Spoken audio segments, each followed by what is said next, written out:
Welcome to your deep dive on AI and jobs. We've got a ton to unpack today, especially how you can prepare for the coming changes in the job market. It's definitely a hot topic. We're seeing AI evolve so quickly, and naturally, there's anxiety about job security. Let's see what your sources have to say. Okay, so first things first, are robots coming for everyone's jobs? One of the AI experts you've been reading had a pretty startling estimate. Right, he predicted that almost half of all current job tasks could be automated. And that's in the next few decades. But he made it clear it's not that entire jobs are going to vanish overnight, just specific tasks within those jobs. Okay, that makes sense, but it's still a little unnerving to think about.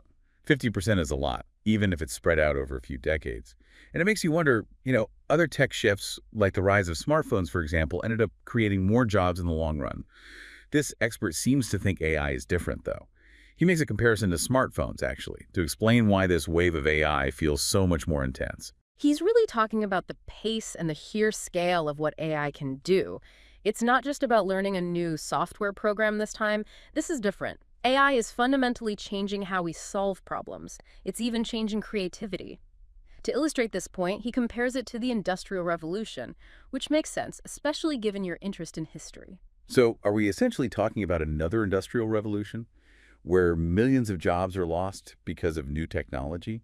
He gave a really concrete example of how this shift is already happening, and it's actually impacting recent graduates in tech fields. He's talking about how recent grads, even those from top tech schools, are having trouble finding jobs.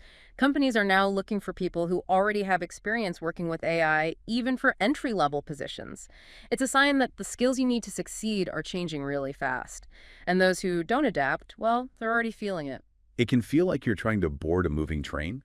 Like if you aren't already an AI expert, you're already behind. It's easy to focus on those potential job losses, but this expert also gave some really practical examples of how people can use AI to their advantage, like right now, before this massive shift fully happens. And his examples apply to all sorts of roles, no matter the field. So instead of worrying about being replaced, we should be thinking about how we can use AI to our advantage.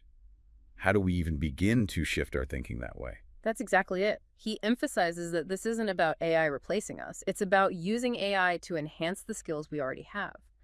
He breaks it down into 4 areas where AI can really give you an edge no matter what you do. Automating those tedious, repetitive tasks we all have, getting better insights from data, making better decisions, and even boosting your creativity. That's reassuring. So we can look at this as an opportunity to work smarter, not harder, and be more effective in our roles. Absolutely. It's all about working with AI, not fearing it.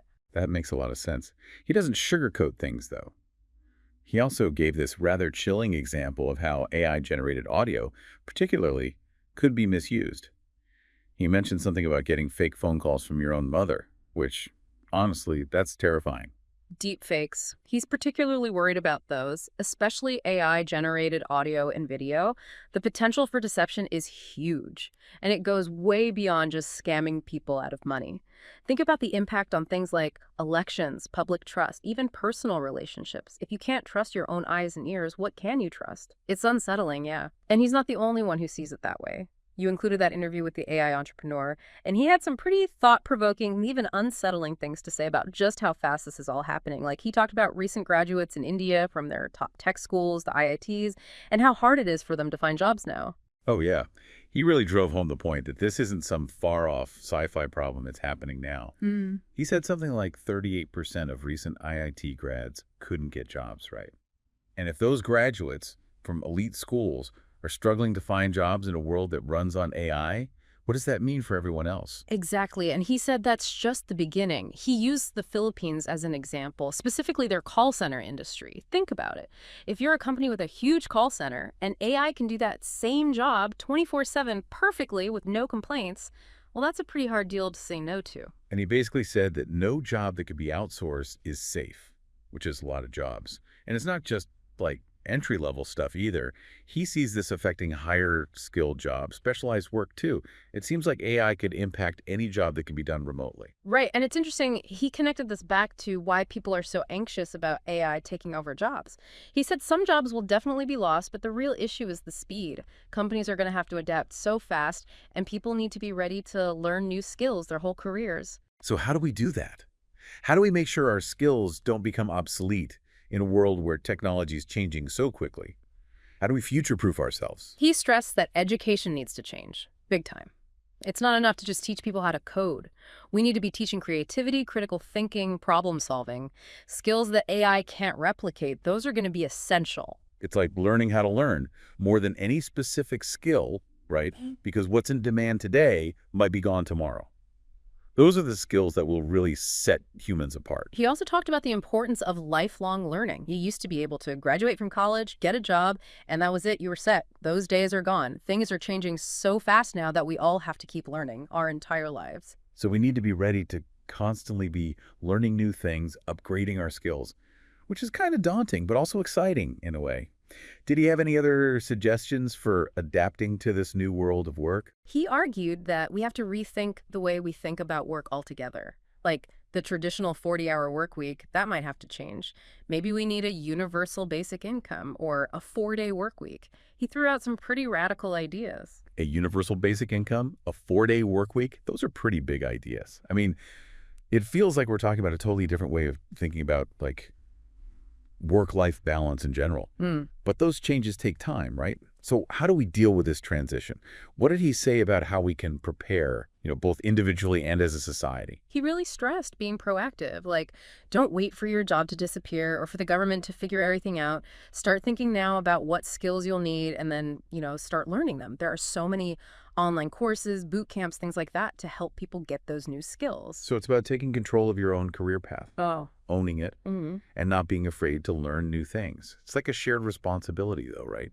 Individuals and society as a whole. Did he get into any specific things that people can do? Yeah, he had a few ideas. One was to really embrace a growth mindset. So instead of being afraid to fail, you look at it as a chance to, learn and grow from mistakes. He also talked about networking, connecting with people in different fields, just so you can kind of keep up with new trends, see where things are going. And he was big on soft skills. Communication, collaboration, problem solving, those are always going to be important. It's funny, in a way, because he's saying that as technology becomes more and more advanced, it's actually those uniquely human skills that are going to be most variable. And that's kind of hopeful. But what about the big picture, though? Like, how do we as a society as a whole prepare for a future where AI is just everywhere? He talked about the need for a real conversation about the future of work. Like, we all need to be talking about this, honestly, the good and the bad that AI could bring. And then, we can start making policies and solutions that ensure, a smooth transition, a fair transition too, for everyone. So it's a collective effort then, not just on companies or the government to figure out, it's on all of us to figure out how to make this work for everyone. Right, that's the idea. And, he ended on a pretty optimistic note. He really believes that AI has the potential to make the world a better place, a more fair place. But it's up to us to make it happen. We have to be aware of the risks, for sure, but also we have to be open to the possibilities. Wow. Yeah, there's a lot to think about. This whole deep dive has been eye-opening, to say the least. It seems pretty clear that huge changes are coming. But we have the power to decide what those changes look like. We can build a future with AI that benefits everyone. So until next time, keep learning, keep adapting, and keep asking those important questions.